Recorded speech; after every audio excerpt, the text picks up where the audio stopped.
तो अब हम डिस्कस करने जा रहे हैं हमारे नेक्स्ट अमेंडमेंट जो है लेवी के चैप्टर में। ठीक है। एंड साथ साथ लेवी के साथ साथ हम कॉम्पोजिशन स्कीम भी खत्म कर देंगे। यहाँ पर क्या अमेंडमेंट्स हुए हैं तो देखो, लेवी और कॉम्पोजिशन स्कीम। अच्छा, लेवी जिसको हम बोलते थे 91, 92, 93, 94, 95, तो अमेंडमेंट हुआ है सेक्शन 9 सब सेक्शन 5 की स्पेसिफाइड सर्विस की लिस्ट में एक, और दूसरा एक अमेंडमेंट हुआ है कॉम्पोजिशन स्कीम में। ठीक है, बस तो दो जगह अमेंडमेंट हुए हैं, एक 95 में और कॉम्पोजिशन स्कीम में। कोई कंफ्यूजन? तो हम पहले डिस्कस करते हैं सेक्शन 95 वाला अमेंडमेंट 95। अच्छा, हम 95 करें उसके पहले देखो, दो टाइप के ई कॉमर्स ऑपरेटर होते हैं। भाई सबको याद है ई कॉमर्स ऑपरेटर क्या होता है? जो इलेक्ट्रॉनिक कॉमर्स का बिजनेस करता है ना? तो ई कॉमर्स ऑपरेटर दो टाइप के होते हैं। अच्छा, दो टाइप के मतलब पहला टाइप कौन सा? तो एक वो टाइप का होता है जिसमें ई को खुद सप्लायर है, ई को खुद ही सप्लायर है। ठीक है। और दूसरा ई कॉमर्स ऑपरेटर कौन होता है? जो थर्ड पार्टी होता है, जिसमें ई को सप्लायर नहीं होता, बट सप्लायर और रेसिपिएंट इन दोनों को मिलवाने का काम करता है, इन दोनों को मिलवाने का काम करता था। याद आ रहा है कुछ? तो दो टाइप के इको होते हैं, एक में ई कॉमर्स ऑपरेटर खुद ही सप्लायर है, और दूसरा वाला बोलो जिसमें ई कॉमर्स ऑपरेटर सप्लायर नहीं है बट वो थर्ड पार्टी है।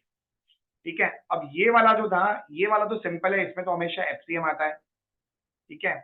जैसे बाइजूस है, अकेडमी है, या जितने भी ये बिजनेसेस हैं बड़े बड़े, बोलो इसमें ई कॉमर्स ऑपरेटर मतलब ऑनलाइन वाला बिजनेस होगा, ये खुद ही सप्लायर है, इसमें तो सप्लायर विल पे टैक्स। अब नेक्स्ट वाला जो हमारा है, हमारा डिस्कशन चल रहा है इसमें।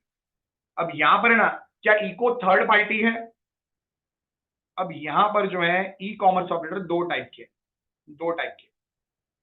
पहला वाला कौन सा टाइप का इको है? तो पहला वाला है जो है specified services under section 9 subsection 5, और दूसरे वाले को हम बोलते थे अदरवाइज। भाई पहला वाला कौन सा है? स्पेसिफाइड सर्विसेज, और दूसरा बोलो अदरवाइज। अच्छा, स्पेसिफाइड सर्विसेज, हाँ सर्विस गुड्स ही है उधर। Specified service under section 9 subsection 5 otherwise. कोई कंफ्यूजन है यहाँ तक? दो टाइप के ई कॉमर्स ऑपरेटर पड़े थे। एक वाला इको कौन है जिसमें वो खुद सप्लायर है, उसमें तो एफसीएम लगेगा। ठीक है। दूसरा वाला जिसमें वो इको थर्ड पार्टी है। ठीक है, थर्ड पार्टी है, तो इसमें सप्लायर रिसिवेंट को मिलवाने का काम कर रहा है। अब आप चेक करो, स्पेसिफाइड सर्विस वाला इको है या अदरवाइज वाला। अच्छा, स्पेसिफाइड सर्विस कौन सी होती है? तो वो होती है हाउस कीपिंग, हाउस कीपिंग। फिर बोलो अनुराग, और कौन सी होती है? बोलो, याद है अनुराग? अकोमोडेशन, हाउस कीपिंग, अकोमोडेशन, फिर द ट्रांसपोर्टेशन ऑफ पैसेंजर, और लास्ट बोलो रेस्टोरेंट। ठीक है। इन चार में सब्जेक्ट टू सर्टेन कंडीशन, ऐसे नहीं है चार नाम दिखे मतलब 95, ऐसा नहीं है। ठीक है, कुछ कंडीशन फुलफिल होती है तो ये चार 95 में आएंगे, और अदरवाइज में कौन आते हैं? ये चार जो है ना, अगर वो कंडीशन फुलफिल नहीं करता तो ये भी अदरवाइज में आएगा। और इसके अलावा ये चार को छोड़कर बाकी सब तो आते हैं। बाकी सब मतलब कौन? गुड्स वाले सब लोग आएंगे अदरवाइज में। बोलो भाई हाँ ना, कुछ तो बोलो। ऑल गुड्स वाले। एंड कौन आएगा? ऑल सर्विसेज अदर देन जो 95 में आ रही है उसको छोड़ के, जो 95 में आ रही है उसको छोड़कर बाकी सब कुछ इधर इधर जाएगा। 95 में आ रहा है उसको छोड़कर बाकी जो बचा कुछ है वो सब सर्विस उधर जाएगा। बोलो ये बात समझ में आती है? ठीक है। कोई कंफ्यूजन इन सब में? अब यहां अमेंडमेंट किसमें हुआ है? तो अमेंडमेंट हुआ है इसमें, ये वाले ट्रांसपोर्टेशन ऑफ पैसेंजर, इसमें अमेंडमेंट हुआ है। ठीक है, क्या अमेंडमेंट हुआ वो मैं बोलता हूं, लेकिन पहले मेरे को बोलो इसकी टैक्स इंप्लीकेशन क्या होती है। जो 95 में कवर्ड है इसमें ECO will pay tax, ECO will pay tax. और ये दोनों जो है जो 95 में कवर्ड नहीं है, इसमें बोलो supplier will pay tax. And अगर टैक्स आ रहा है, अगर टैक्स आ रहा है तो इको विल पे टीसीएस, तो ही टीसीएस आएगा। अगर टैक्स है तो टीसीएस आएगा, अगर टैक्स नहीं तो टीसीएस नहीं। करेक्ट बोल रहा हूं मैं? बोलो जल्दी। ऐसा ही था,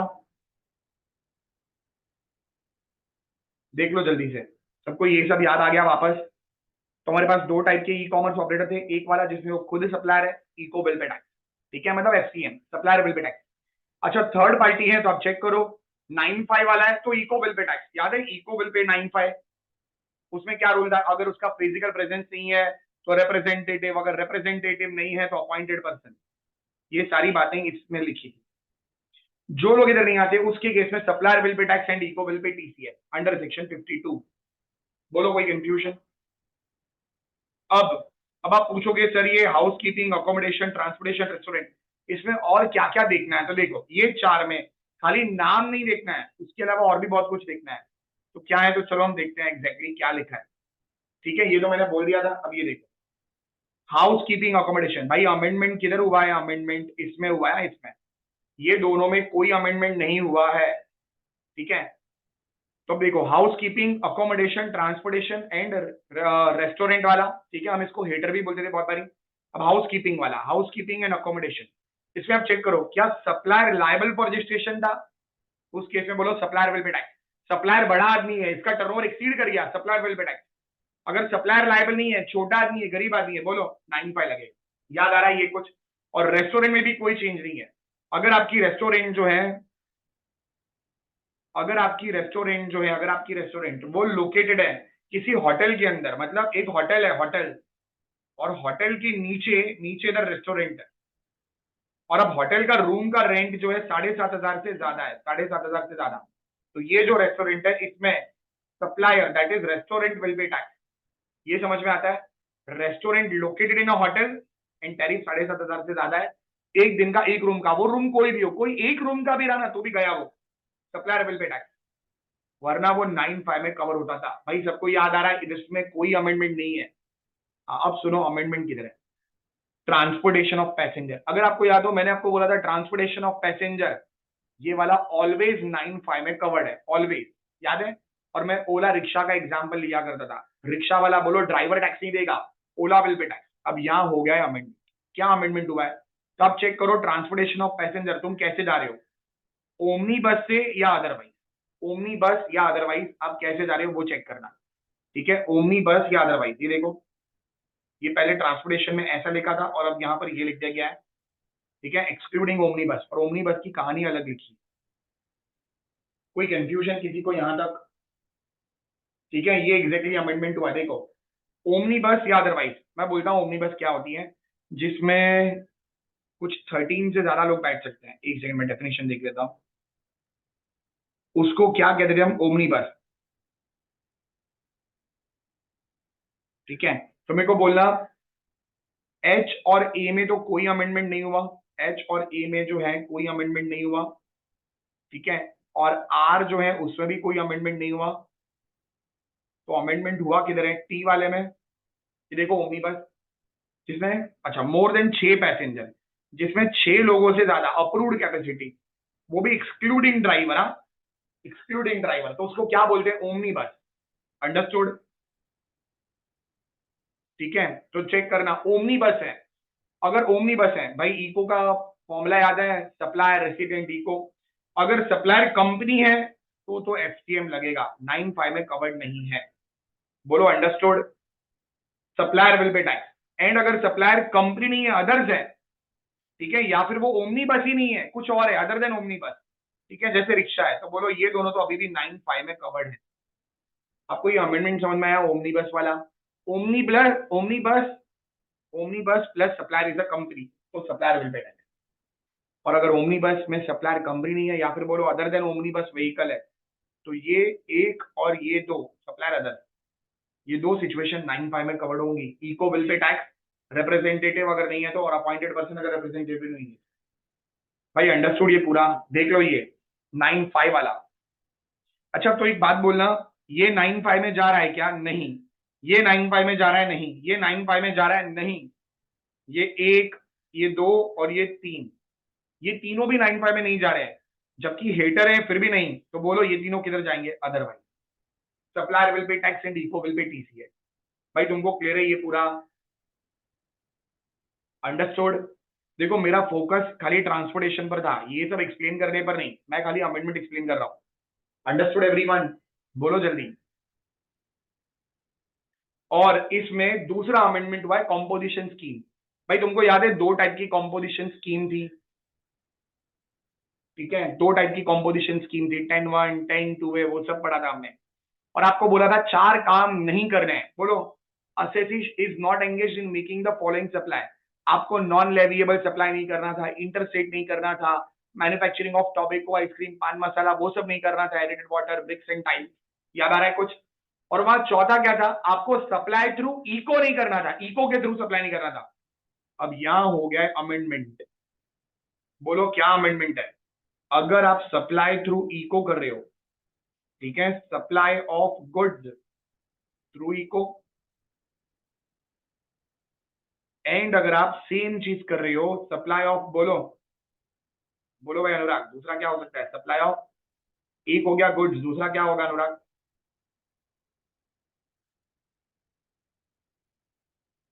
सर्विसेज।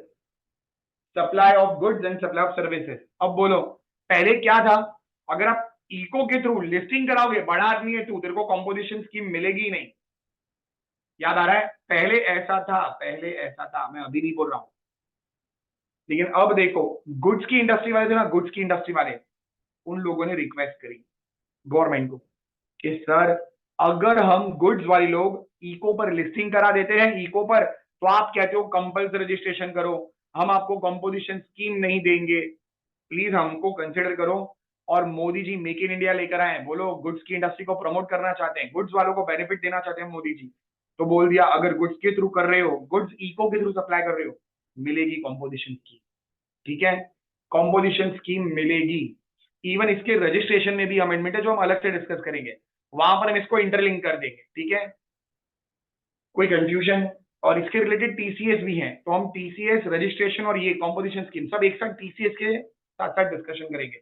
क्या गुड्स का लिस्टिंग करना, बोलो अब अलाउड है? कंपोजिशन स्कीम मिलेगी? हाँ मिलेगी, लेकिन सर्विस अभी भी नॉट अलाउड। बोलो अंडरस्टूड एवरीवन? कोई कंफ्यूजन? तो मेरी दुकान है Mehta kurtis and dress material. बोलो पहले क्या था? अगर मैं, अगर मुझे कंपोजिशन स्कीम चाहिए तो मेरे को इको पर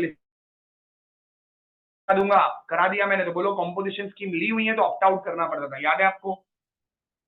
बोलो फटाफट। सर्विस वाला भाई अभी तो तेरे लिए रास्ते बंद ही है, फ्यूचर में शायद खुल जाए। कोई कंफ्यूजन? तो अब आप क्या बोलोगे? पहला कंडीशन एग्रीगेट टर्नओवर वाला, दूसरा कंडीशन 4 काम नहीं कर रहे ना, उसमें बोलो एक काम क्या है? Supply of service through ECO not allowed. चाहे वो 10(1) हो या 10(2) हो, दोनों में सेम रूल। वरना बाद में वापस मैसेज करके पूछोगे कि सर ये अमेंडमेंट किसमें, 10(1) हो या 10(2) हो।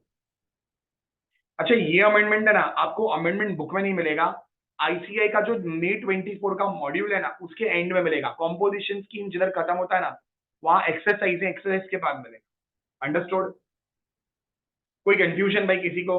मैं एक आखिरी बारी दिखा देता हूं, देखो लेवी में 2 अमेंडमेंट है। एक पहला बोलो ये ट्रांसपोर्टेशन, ओमनी बस, ये वाला कंपनी वाला, ठीक है, और दूसरा ये वाला 9(5) वाला, सॉरी कॉम्पोजिशन स्कीम वाला। बोलो अंडरस्टूड? कोई कंफ्यूजन? 2 अमेंडमेंट, ठीक है।